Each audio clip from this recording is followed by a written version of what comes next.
Magandang araw ulit po sa inyo. Sa lahat po ng nanonood dito sa GMA.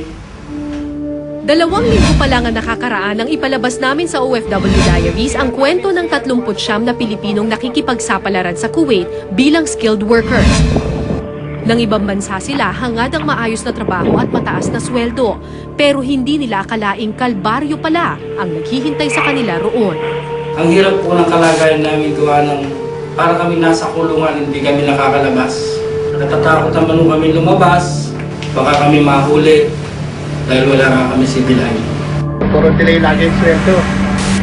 2 months delay, tapos magbigay ng sweldo, 1 buwan lang. Kaya yung sahod namin, bali na babayad lang sa utang sa tindahan. Napipilitan din silang manghuli ng bayawak sa disyerto para ipantawid gutom. Para lahat tayo. Sa lahat po ng nanonood dito sa GMA. Naiparating namin sa Embahada ng Pilipinas sa Kuwait ang kalagayan nila roon at nangako silang gagawin ang lahat para mapabuti ang kalagayan ng mga manggagawang Pilipino. Nagalit ako talaga sa management. In fact, nung nagharap na kami dito sa aking opisina, ay pinagalitan ko talaga ang human resource at saka legal officer nila na umattend sa aming hearing na bakit nila pinabayaan na ang mga Pilipino na nagtatrabaho na maayos ay hindi nila pasahurin sa tamang panahon.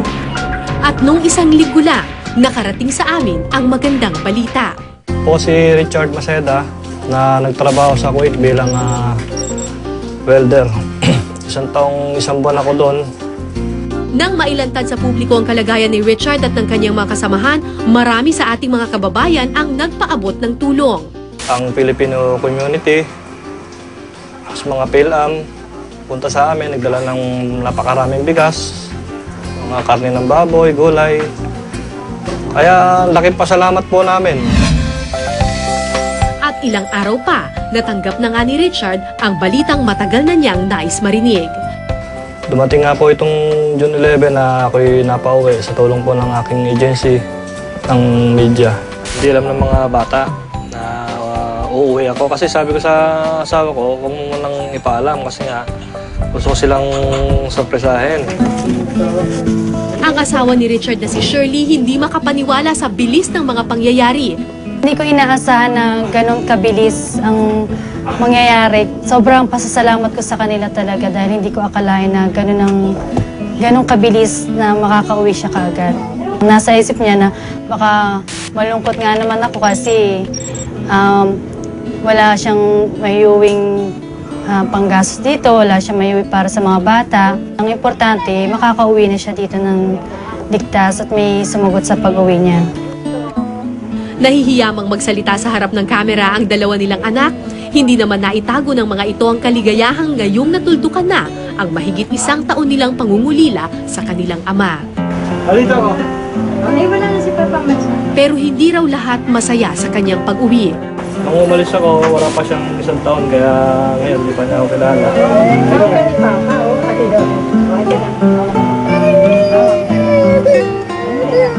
Ayaw talaga. Nalaman din ni Richard na may inililihim sa kanya si Shirley tungkol sa kalagayan ng kanilang bunsong anak. Pagdating ko dito sa bahay, hindi sinasabi ng asawa ko na may sakit pala yung anak ko. Hindi niya maigalaw yung kanang kamay niya. Naawa ako sa kanya. Kaya hindi ko sinabi sa kanya yun. Ayokong magdagdag pa na sa problema niya, sa iisipin niya. Okay? Di ba pati tayo? Sa ngayon, nag-iipon ng mag-asawa para sa pagpapadoktor ng kanilang anak. Kailangan din daw nitong sumailalim sa therapy. Pero hindi lang ang anak nilang si Ichi ang nangangailangan ng atensyong medikal. Sa video diary na ipinadala niya sa amin noon, ikinuwento ni Richard ang aksidenteng sinapit niya sa Kuwait habang nagtatrabaho. Habang nagwe-welding ako, biglang nag-release yung loader yung bracket ng loader. Naipit ngayon pa ako na hindi ko naramdaman eh. Dating ko po ng hospital, 2 araw po ako nilagyan ng yelo, wala pong ginawa sa akin, kundi yun lang po, yelo lang po. Tapos pag uwi ko nga po rito, nagpa-check up po ako. Pinakita ko yung x-ray ko na ang sabi po ng doktor dapat po raw lagyan ng bakal dahil wala na po sa ayos yung paa ko.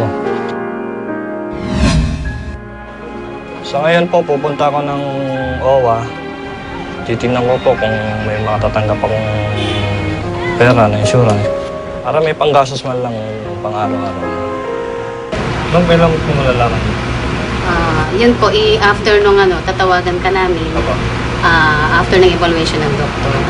Hangad sana ni Richard na makapagsimulang muli, pero nakauwi man siya sa Pilipinas, hindi lubos ang nadarama niyang kaligayahan. Sumasagi sa kanyang isipan ang kalagayan ng mga kasamahan niyang naiwan pa sa Kuwait. Nagsabi naman ang agency sa amin na Sa kasalukuyan, patuloy daw sa pag-aksyon ang Embahada ng Pilipinas sa Kuwait para mapauwi na rin ang 37 pang Pilipino roon. Tao po! Hi! Sa TV lang kita nakikita. Opo. Ayun po. Ganun talaga sa TV lang kita Apo. nakikita. Nung Miyerkules sa unang pagkakataon, nakilala ko ng personal si Richard. So, anong pakiramdam mo ngayon na nakauwi ka na dito sa Pilipinas? Masaya po. Malungkot. Masayang malungkot? Apo. Bakit masayang malungkot? Kasi naisip ko po yung mga kasama ko po bago nga ako umalis, sinatid nila ako sa airport. Sana, Chard, tulungan mo kaming makauwi. Apparently, doon sa 39 na OFW na sinawimpala doon sa Kuwait, dalawa lang sa kanila, si Richard lang tsaka yung isa pa niyang kasamahan ng nakauwi. Gusto ko siyang bigyan ng pag-asa eh. Gusto ko siyang bigyan ng inspirasyon na, uy, matuwa ka, nandito ka na sa Pilipinas. Pero hindi niya maihiwala yung kanyang sarili doon sa mga kasamahan niyang alam niyang nagdurusa pa rin doon sa Kuwait. Dear Sir, Ma'am, ako po si Nemensio Tayag, isa sa trabahador dito sa bansang Kuwait. Sana po mapauwi niyo kami sa lalong madaling panahon. Baka ano pang mangyari sa amin dito. Hinihingi ko sana doon sa ating labor attaché, sa ating embahada na nasa Kuwait, sana tulungan po ninyo yung natitira pang 37 na OFW na naiwan dun sa Kuwait, yung mga kasamahan ni Richard. Oo, nakapagpauwi tayo ng dalawa. Maraming salamat. Pero para po maging buong-buo yung pasasalamat itong mga OFW na ito, sana lahat sila makauwi na. So, may bala ka pa bang mag-abroad pa pagkatapos itong karanasan mo? Ayaw ko na po sana, kaya lang sa sitwasyon po namin ngayon, sa pamilya ko, parang kailangan po kasi. Kasi dito po, mahirap maghanap ng trabaho. Mahirap na maghanap dito Hindi ka pa nadala dun sa nangyari sa'yo? Siguro, ang sundin ko lang po yung try and try. Hanggang sa try. Kasi kung di ako maghahanap, hindi ko mahahanap yung tagumpay ko. I just hope na sa pag-uwi dito ni Richard, matulungan siya ng ating gobyerno na makapagsimula ulit ng bagong buhay, na hindi niya ulit kailangang i-risk, i-sacrifice ang kanyang buhay at ang kanyang kinabukasan sa ibang bansa na wala namang kasiguraduhan kung mapoproteksyonan siya.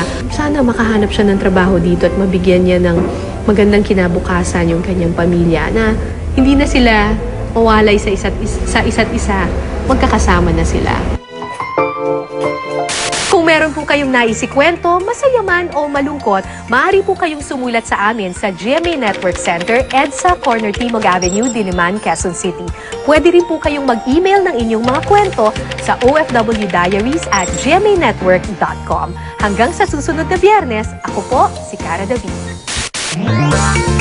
I'm proud to say that here in Kuwait, 80% to 85% of our team members are from the Philippines. We are very proud to have them here.